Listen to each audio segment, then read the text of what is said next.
திரும்பியும் கட்சியை விட்டு நீக்கினதா சொல்லக்கூடாது.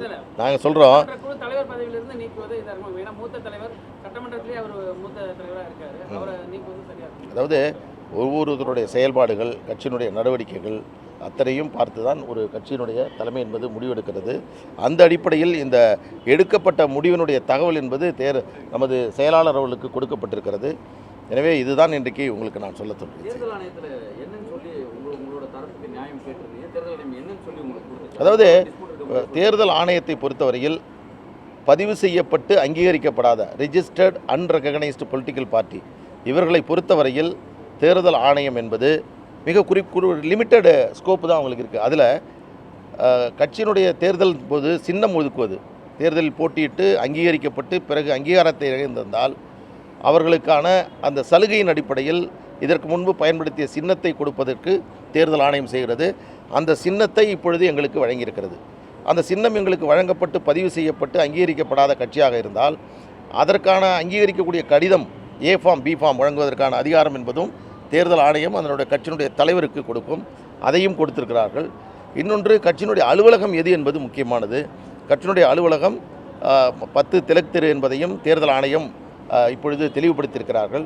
எனவே இந்த ஒரு கட்சியினுடைய அங்கீகாரம் தொடர்பான இந்த முடிவுகளில் மருத்துவர் அன்புமணி ராமதாஸ் அவருடைய தலைமையை தேர்தல் ஆணையம் பாட்டாளி மக்கள் கட்சியினுடைய விதிகளின் அடிப்படையில் முழுமையாக அவர்கள் ஏற்றுக்கொண்டிருக்கிறார்கள்.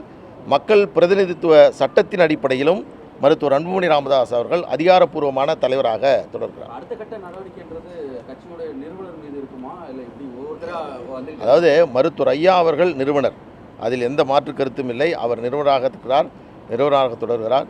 எனவே இப்பொழுது எங்கள் கட்சியில் இருக்கக்கூடிய சில குழப்பங்கள், பிரச்சனைகள் எல்லாம் தீர்ந்து கட்சியை பலப்படுத்தக்கூடிய வேளையில், கட்சியினுடைய நிர்வாக கட்டமைப்பை இன்னும் அதிகப்படுத்தக்கூடிய வகையில் தமிழகம் முழுவதும் மருத்துவர் அன்புமணி ராமதாஸ் அவர்கள் செய்யக்கூடிய பிரச்சாரம் என்பது பெருமளவில் மக்களுடைய கவனத்தை ஈர்த்திருக்கிறது.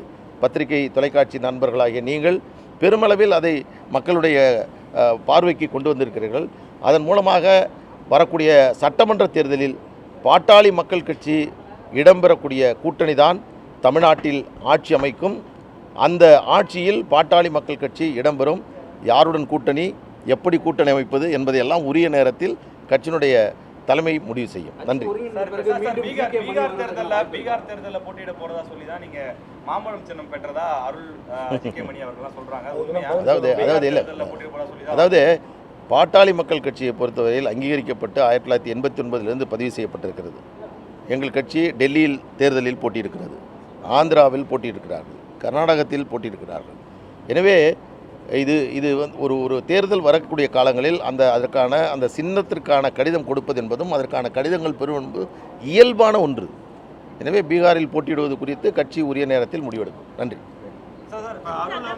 அருள் வந்து நீங்க கட்சியோட நீக்கிட்டேன்னு சொல்றீங்க, ஆனா அவர் கட்சியோட துணை பொதுச் செயலாளர்ங்கிறாரு, கட்சியோடைய செய்தி தொடர்பாளர் நான் மீண்டும் நடவடிக்கை எடுக்க போறீங்களா, கேஸ் போடுவீங்களா? மீண்டும் நான் சொல்றேன், பத்திரிகை நண்பர்களாகிய உங்களின் மூலமாக இதை தெளிவுபடுத்த விரும்புகிறேன். கட்சியில் அவர் பயணித்தவர், கட்சியின் மாவட்ட செயலராக இருந்தவர், கட்சியால் சட்டமன்ற தேர்தலில் நிறுத்தப்பட்டு வெற்றி பெற்றவர். தற்பொழுது அடிப்படை உறுப்பினர் பொறுப்பிலிருந்து நீக்கப்பட்டு விட்டால் தார்மீக அடிப்படையில் அவரை பாட்டாளி மக்கள் கட்சியினுடைய சட்டமன்ற உறுப்பினர் என்று அழைப்பதே தவறானது. எனவே அந்த முறையான அவருக்கான அந்த அங்கீகாரம் என்பதையே நமது ஊடகங்கள் வழங்கிவிடக்கூடாது. அதை நாங்கள் தெளிவுபடுத்தியிருக்கிறோம். மீண்டும் உங்கள் மூலமாகவும் இதை ஒரு எச்சரிக்கையாக சொல்கிறோம். இதுபோன்று தொடர்ச்சியாக அருள் அவர்கள் குழப்பம் ஏற்படுத்தக்கூடிய வேலையை செய்ய வேண்டாம் என்று இதன் மூலமாக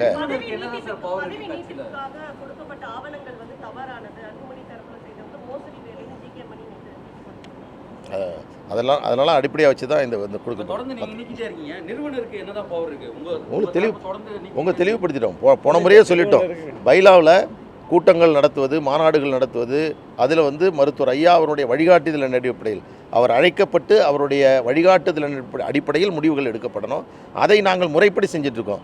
கடந்த பொதுக்குழுவில் கூட மருத்துவர் ஐயா அவர்களுக்கு முறையாக அழைப்புதல் அனுப்பப்பட்டது. நேரடியாகவும் மின்னஞ்சல் மூலமாகவும் அப்புறம் தபால் மூலமாகவும் நாங்கள் அந்த கடிதத்தை அனுப்பினோம்.